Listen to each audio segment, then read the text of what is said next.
বিয়ে বাড়ির মতন কাতলা মাছের ঝোল করব। মাছ 7 পিস নিয়েছি। সরষের তেল দিয়ে দেবো, নুন দিয়ে দিয়েছি, হলুদ দিয়ে দিচ্ছি, একটু লঙ্কার গুঁড়ো দিয়ে দেবো, কাশ্মীরি লঙ্কার গুঁড়ো। এবার এটাকে মেখে নিতে হবে ভালো করে।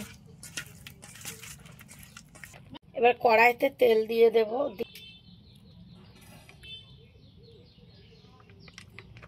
তেল গরম হয়ে গিয়েছে।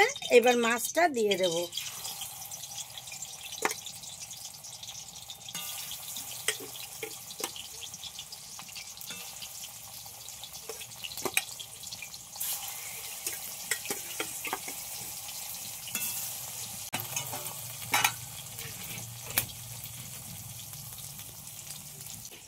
মশলা গুছিয়ে নিয়েছি, 2টো পেঁয়াজ, 4টে কাঁচা লঙ্কা আর 7-8টা রসুনের কোয়া আর অল্প একটু আদা আর একটা বড় সাইজের একটা টমেটো আর 10 গ্রাম পোস্ত বেটে নিয়েছি।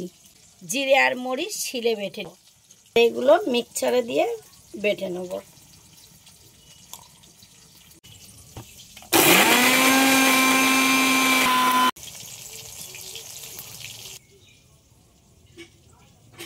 মরিচটা বেটে নিচ্ছি। এবার আর এক পিঠ ভাজা করে নেব। ভাজা হয়ে গিয়েছে, এবার তুলে নেব।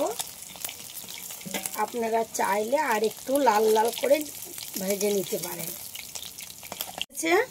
এবার মশলাগুলো দিয়ে দেব।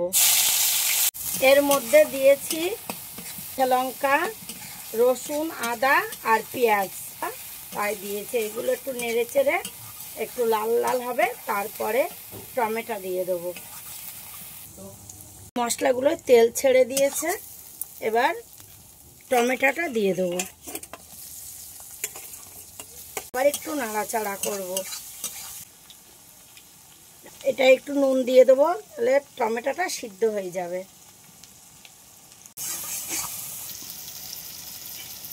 জিরে মরিচ বাটাটা দিয়ে দেবো, ধনের গুঁড়ো একটু দিয়ে দিচ্ছি, কাশ্মীরি লঙ্কার গুঁড়ো দিয়ে দিলাম আর হলুদ দিয়ে দিচ্ছি। এটাকে ভালো করে নাড়াচাড়া করতে হবে। এতে একটু জল দিয়ে দেবো, অল্প একটু জল দিতে হবে। ভালো করে এটাকে কষিয়ে নিতে হবে। মশলা কষানো হয়ে গিয়েছে, এবার পোস্ত বাটাটা দিয়ে দেবো।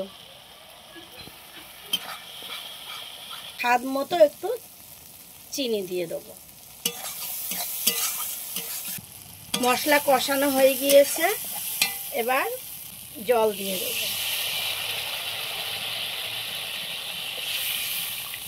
ঝোলটা ফুটে উঠেছে, এবার মাছগুলো দিয়ে দেবো।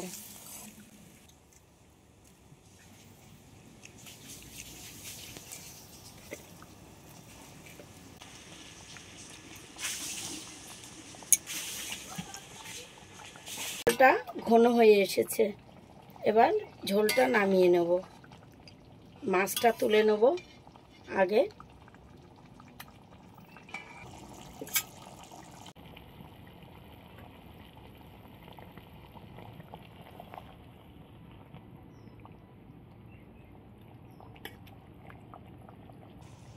এই মাছে একটু গরম মশলা দিয়ে দেবো।